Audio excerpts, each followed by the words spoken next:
இன்னொரு பக்கம் உங்களுக்கு வருத்தமும் இருக்கா? ஏன்னா சினிமா விட்டுட்டு போறாரு, கடைசி படம் ஜனநாயகன் சார் இல்லாமல் இருக்குமா சார்? எப்படி சார் இருக்கு? ஜனநாயகன் பார்க்கும்போதே எனக்கு கண்ணில் தண்ணி வந்துச்சு சார். இனிமேல் அவர் எங்கே பார்க்க போகிறோம்? இந்த மாதிரி ஒரு டான்ஸர் யார் இருக்கா சொல்லுங்கள்? யாராவது ஆட முடியுமா அவர் மேலே? இந்த கிரேஸ் யார்கிட்ட வச்சிருக்கா? நார்த்லேயே கிடையாது சார். சொல்லலாம் இவர் இருந்தால் ரித்திக் ரோஷன் தாங்க எல்லாம் பண்ணாங்க, பட் விஜய் சார் கூட ஆட முடியாது. பாப்பாரு ஆடிடுவார் சார். நான் ஒரு ஆக்டர், எனக்கு தெரியாது எவ்வளோ கஷ்டம்னு.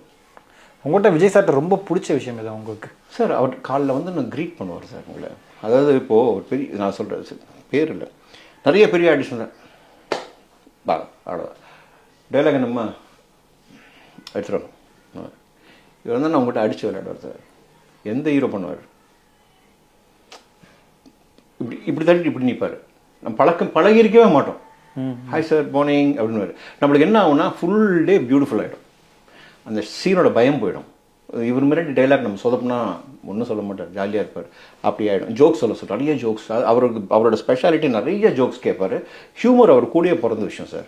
நீங்கள் தனியாக அவர் ஹியூமர் பண்ண சொன்னீங்கன்னா பியூட்டிஃபுல்லாக பண்ணுவார். ஒரு படம் ஃபுல்லாகவே காமெடி. நீங்கள் சச்சின் பார்த்தீங்க, சச்சின் வசீகரா, வடிவேலு சார் ஈக்குவல் இங்கே பண்ணார். ஸோ இதெல்லாம்